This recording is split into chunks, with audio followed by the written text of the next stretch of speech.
रांची में छात्रों का विरोध प्रदर्शन जारी है। जेपीएससी परीक्षाओं में कथित गड़बड़ी का मामला। थोड़ी देर में सर्किट हाउस में वार्ता, तो छात्रों का प्रतिनिधि मंडल करेगा वार्ता। छात्र नेता देवेंद्र नाथ महतो ने दी जानकारी।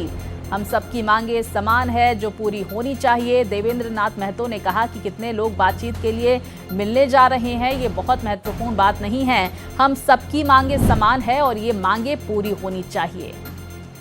तो जहां एक तरफ विरोध प्रदर्शन छात्रों का जारी है रांची में जेपीएससी परीक्षाओं में कथित गड़बड़ी के मामले में बीते कल हमने देखा कि बातचीत का दौर भी देखा गया और थोड़ी देर में सर्किट हाउस में वार्ता होने वाली है, ये जानकारी सामने आ रही है।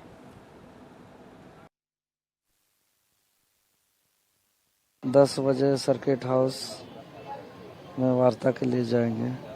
तो ये अलग अलग आप लोग अलग जा रहे हैं, दूसरे छात्र अलग जा रहे हैं, तो फिर नहीं, हमने तो कहा था कि बाकी जो छात्र गए थे और सरकार मान जाती तो और जाने की आवश्यकता नहीं था।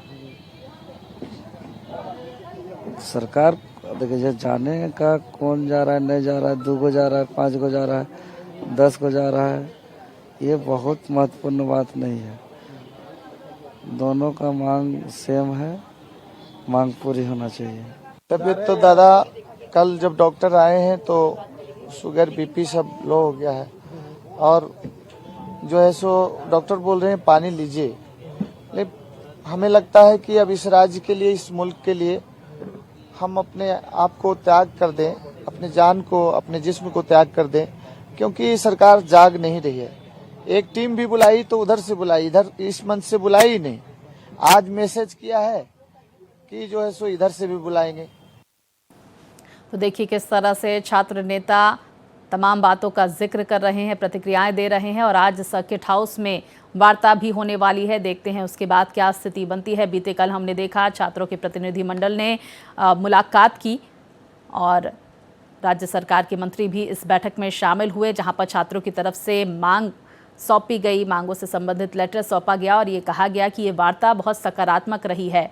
तो देखिए जहां जेपीएससी और जेएसएससी में कथित गड़बड़ी के मामले में छात्र आंदोलनरत हैं, धरना प्रदर्शन कर रहे हैं, तो वहीं सरकार को अपनी मांग भी सौंप दी गई है छात्रों की तरफ से। अब सरकार का आगे क्या रुख होता है इन मांगों को लेकर। हालांकि सरकार की तरफ से भी जो प्रतिनिधि, जो नेता इसमें शामिल हुए थे, उन्होंने भी कहा कि सकारात्मक बातचीत हुई है। तो उम्मीद ये की जा रही है कि जल्द ही जल्द छात्रों की मांगों को विचार करके इस पर बातचीत करेगी, इसे पूरा करने का काम करेगी राज्य सरकार। और लगातार तस्वीरें भी आप देख पा रहे हैं कि किस तरह से जो छात्र हैं, छात्र नेता हैं, वो प्रदर्शन करते हुए, धरना करते हुए, अनशन करते हुए नजर आ रहे हैं। और इनमें से कुछ छात्रों की तबीयत भी बीते कल बिगड़ गई थी, जिन्हें अस्पताल में भर्ती कराया गया था। अच्छा, कुछ अहम जानकारियां भी जो प्रदर्शनकारी छात्रों की प्रमुख मांगे हैं वो भी जरा जान लीजिए। पहली मांग है कि 14वीं जेपीएससी परीक्षा की सीबीआई और ईडी से जांच कराई जाए। सिर्फ सीआईडी जांच पर भरोसा इन्हें नहीं है। फास्ट ट्रैक कोर्ट बनाया जाए, सुनवाई जल्द हो और तय समय में फैसला आए, छात्र ये मांग भी कर रहे हैं। दूसरी तरफ छात्रों की अलग मांग है कि टीडीपीएल से कराई गई सभी परीक्षाएं रद्द की जाए। छात्रों की तरफ से ये बातें कही जा रही है। विस्तार से हम चर्चा करेंगे। हमारे सहयोगी मधुकर हमारे साथ जुड़ गए हैं। मधुकर, ये जानकारी आ रही है कि सर्किट हाउस में आज वार्ता होने वाली है, क्या कुछ खबर इसको लेकर? और बीते कल जो बैठक हुई थी उसमें क्या कुछ निकल कर आया मधुकर?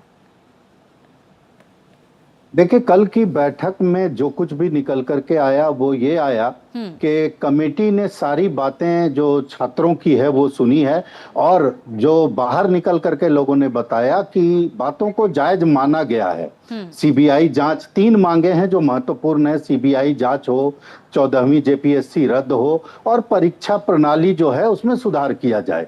तो इन 3 मांगों में 2 मांगे तो ऐसी हैं जिसमें बहुत हद तक सरकार विचार कर सकती है, लेकिन सीबीआई जांच की बात जहां तक है उसमें सरकार के पास क्या समस्या है, ये चीजें अब देखने वाली बात होगी। क्योंकि सीबीआई जांच जब होगी तो राज्य सरकार की भद्द भी पिटेगी और राज्य सरकार बहुत हद तक केंद्रीय एजेंसी की गिरफ्त में आएगी।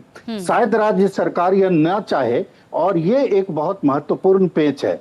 दूसरी तरफ अगर देखा जाए तो जो जेकेएलएम के लोगों से वार्ता होनी है तो वार्ता भी वही बात होगी, और जो क्योंकि मांगे दोनों की एक जैसी हैं, तो अब ये देखना बहुत जरूरी है, क्योंकि मुख्यमंत्री को तमाम बातों से अवगत करा दिया गया है।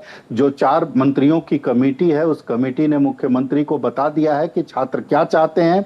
कमेटी ने छात्रों से लिखित में उनकी मांगों के बारे में जानकारी मांगी है कि आखिर क्या क्या आप चाहते हैं, आपके पास क्या क्या केस स्टडी है जिसके आधार पर आप जो जेपीएससी है उस पर तमाम तरह की तोहमत लगा रहे हैं। इन तमाम बातों की लिखित जानकारी दीजिए।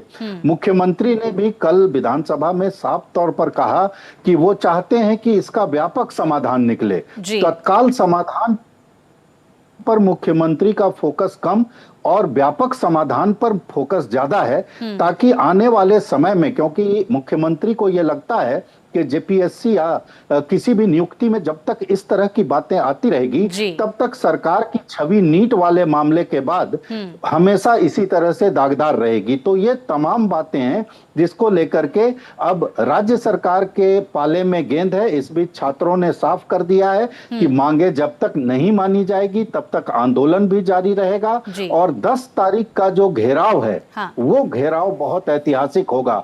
50,000 से ज्यादा छात्रों के जुटने का दावा किया जा रहा है। अगर ऐसा संभव हो जाता है तो ये राज्य सरकार के लिए एक बड़ी मुसीबत, बड़ी परेशानी का सबब भी बन सकता है। मधुकर, हम आपसे ये भी जानेंगे कि टीडीपीएल पर जो सवाल उठाए जा रहे हैं और ये कहा जा रहा है छात्रों की तरफ से कि टीडीपीएल की तरफ से कराई गई सभी जो परीक्षाएं हैं उसे रद्द किया जाए और उसे ब्लैकलिस्ट किया जाए, इसकी वजह क्या है ये भी जरा बताएं।